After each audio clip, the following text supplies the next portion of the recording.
पति, पत्नी और नौकरानी। शीतल और अभिमन्यु की शादी को 5 साल हो चुके थे, लेकिन अभी तक उनका कोई बच्चा नहीं हुआ था। इसकी वजह से शीतल और अभिमन्यु परेशान रहते थे, लेकिन उन दोनों से ज्यादा परेशान थी शीतल की सास, यानी अभिमन्यु की माँ जानकी देवी। जानकी देवी चाहती थी कि जल्दी से जल्दी उनकी गोद में पोता या पोती आ जाए, और इसीलिए वो अपनी बहू शीतल को लेकर एक दिन हॉस्पिटल पहुंची।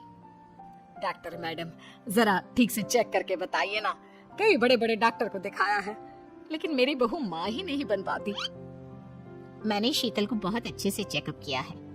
देखिए, बात यह है कि शीतल के अंदर माँ बनने की कैपेसिटी नहीं है। ये आप क्या कह रही हैं डॉक्टर साहब? कोई तो इलाज होगा ना, कोई दवाई दे दीजिए। देखिए, कुछ प्रॉब्लम ऐसी होती है जिनका कोई ट्रीटमेंट नहीं होता। आई एम सॉरी टू से, लेकिन शीतल कभी माँ नहीं बन सकती, क्योंकि उसके यूट्रस में अंदर से ही कुछ प्रॉब्लम है। घर आने के बाद क्या हुआ माँ? कहाँ लेकर गई थी आप शीतल को? अरे कहाँ लेकर जाती, डॉक्टर मैडम के पास ले गई थी, लेकिन तेरी बीवी तो कभी माँ बन ही नहीं सकती। मम्मी जी, इसमें मेरी क्या गलती? अगर अंदर से कोई प्रॉब्लम है तो उसमें मैं भी कुछ नहीं कर सकती। जानती हूँ, ये बात डॉक्टर के मुंह से सुन चुकी हूँ। अब दोबारा मेरे सामने इस बात का गाना मत गा। अरे माँ, परेशान होने की जरूरत नहीं है, हम सोचते हैं ना कुछ। अरे क्या सोचेगा तू? जब डॉक्टर कह चुका है कि तेरी बीवी माँ नहीं बन सकती, तो बता क्या सोचेगा तू? कहाँ से लाएगा बच्चा? माँ, ये तो मैं भी नहीं जानता। अभिमन्यु, क्यों ना हम अनाथ आश्रम से एक बच्चा गोद ले आए? क्या फर्क पड़ता है बच्चा हमारा हो या गोद लिया हुआ? आई बड़ी बातें बनाने वाली, क्या फर्क पड़ता है? अरे क्यों फर्क नहीं पड़ता? मुझे इस वंश को आगे बढ़ाने के लिए मेरे बेटे का खून चाहिए, किसी दूसरे का नहीं। लेकिन माँ, आप जानती है कि ये अब पॉसिबल नहीं है। मैं कुछ नहीं जानती। मैं किसी पराये की औलाद को इस घर में अपना पोता या पोती बन के बढ़ता हुआ नहीं देख सकती। मेरा वंश मेरे बेटे के खून से ही आगे बढ़ेगा।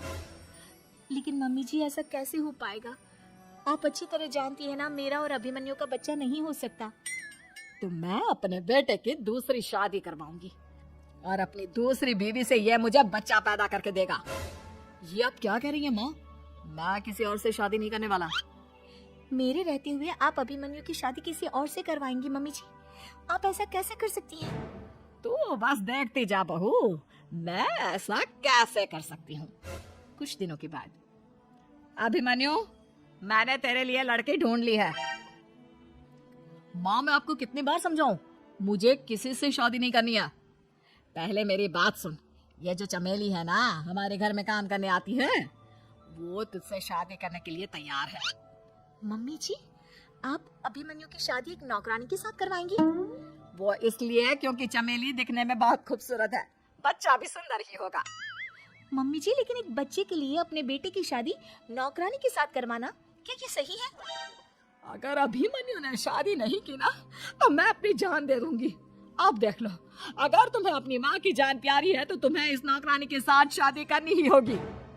इस तरह जानकी देवी अपने बेटे अभिमन्यु की शादी नौकरानी चमेली के साथ करवा देती है। कुछ दिनों के बाद, नौकरानी से मालकिन बन के तो मजा आ गया, अब तो मैं इस घर की मालकिन हूँ। देखो, अपने आप को ज्यादा मालकिन समझने की कोशिश मत करो। एक बार तुम्हारा और अभिमन्यु का बच्चा इस दुनिया में आ जाए, उसके बाद तुम इस घर से हमेशा के लिए चली जाना। अरे जाओ जाओ, किसी और के आगे बातें बनाना, एक बच्चा तो पैदा नहीं कर सकी। बढ़िया आई, जाओ जाकर मेरे लिए कॉफी बना कर लाओ। नौकरानी मैं हूँ या तुम?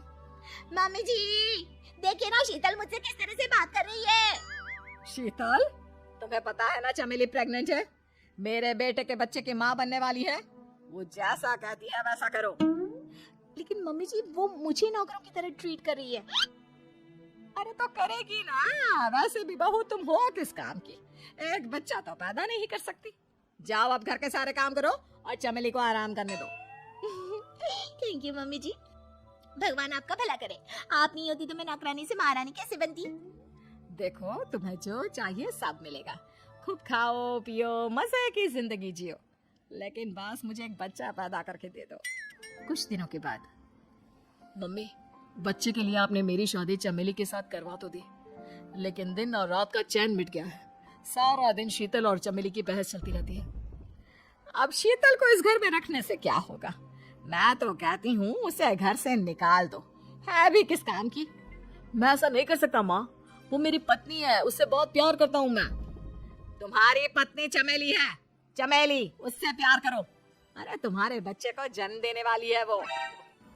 अभिमन्यु, मैं खुद ही इस घर से चली जाती हूँ। वैसे भी अपने ही घर में नौकरों की तरह रहकर परेशान हो चुकी हूँ। घर की नौकरानी मेरे ऊपर हुक्म चलाती है। वो तुम्हारी पत्नी बन चुकी है। अब मेरा इस घर में क्या काम? अभिमन्यु के बार बार रोकने पर भी शीतल उस घर से चली जाती है। कुछ दिनों के बाद चमेली एक बच्चे को जन्म देती है। भगवान ने मेरी सुन ली। मेरे बेटे का घर भर गया। इसका अपना बच्चा इस दुनिया में आ गया। मम्मी जी, बच्चे को हाथ लगाने से पहले मेरी एक शर्त तो सुन लो। तुम कहना क्या चाहती हो चमेली? आपकी मम्मी को बहुत शौक था ना अपने पोते को खिलाने का। अब देखो, इस दुनिया में हर चीज की कोई ना कोई कीमत तो होती है। तुम अपनी आधी प्रॉपर्टी मेरे नाम कर दो, बच्चा तुम्हारे नाम। अरे लेकिन मैंने अपने बेटे से तुम्हारी शादी करवाई है। अब ये सौदेबाजी कहाँ से आ गई? जो औरत अपनी बहू को घर से निकाल कर एक नौकरानी के साथ अपने बेटी की शादी करवा दे, वो तो सौदेबाजी कर ही सकती है ना। उसका कैसे भरोसा कर सकते हैं? मुझे बस आप लोगों की प्रॉपर्टी चाहिए, उसके बाद ही बच्चे को आप हाथ लगा सकती। मैंने कहा था ना मम्मी, आप गलत कर रही हैं। देखिए, उसका नतीजा आपके सामने है। जब शीतल को पता चलता है कि अभिमन्यु और चमेली का बच्चा दुनिया में आ गया है, तो वो अपने घर पहुंचती है। अभिमन्यु, कहाँ है आपका बच्चा? क्या मैं उसे देख सकती हूँ? कुछ भी मत पूछो शीतल। माँ की हुई एक गलती हम लोगों पर भारी पड़ रही है। वो नौकरानी अपनी औकात पर आ गई है और अब हमसे अपनी आधी प्रॉपर्टी मांग रही है, वो भी बच्चे के बदले में। एक बात कहूँ अभिमन्यु, आप उससे कुछ भी देने से मना कर दो। अरे कैसी बात कर रही हो? मेरे बेटे की औलाद है उसके पास, ऐसे कैसे मना कर दे? मम्मी जी, वो अभिमन्यु का बच्चा नहीं है, वो चमेली और उसके बॉयफ्रेंड का बच्चा है। ये तुम क्या कह रही हो शीतल? ये देखिए वीडियो।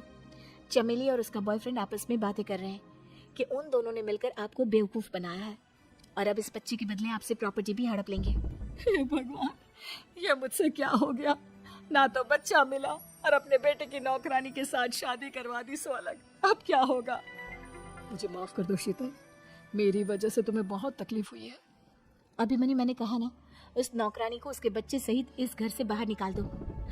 लगता है मेरे अभिमन्यु का बाप बनने का सपना अधूरा ही रह जाएगा। अभिमन्यु, अपनी मम्मी से कहो कि परेशान ना हो। आपको याद है एक बार हम एक IVF सेंटर गए थे, मैंने फिर से वहां जाकर बात की थी और आपको पता है इस बार मैं प्रेग्नेंट हूँ, क्योंकि हमने वहां पर प्रोसीजर करवाया था जिसकी वजह से मैं प्रेग्नेंट हो गई थी। और इस बात का पता मुझे बस कुछ महीने पहले ही लगा है। हमारा बच्चा इस दुनिया में आने वाला है अभिमन्यु। मुझे माफ कर दो शीतल बहू, मुझसे बहुत बड़ी गलती हो गई। कोई बात नहीं माँ, लेकिन अब हमें उस धोखेबाज नौकरानी को इस घर से बाहर निकालना है और इस घर के मालकिन को वापस घर लाना है, वो भी अपने बच्चे के साथ।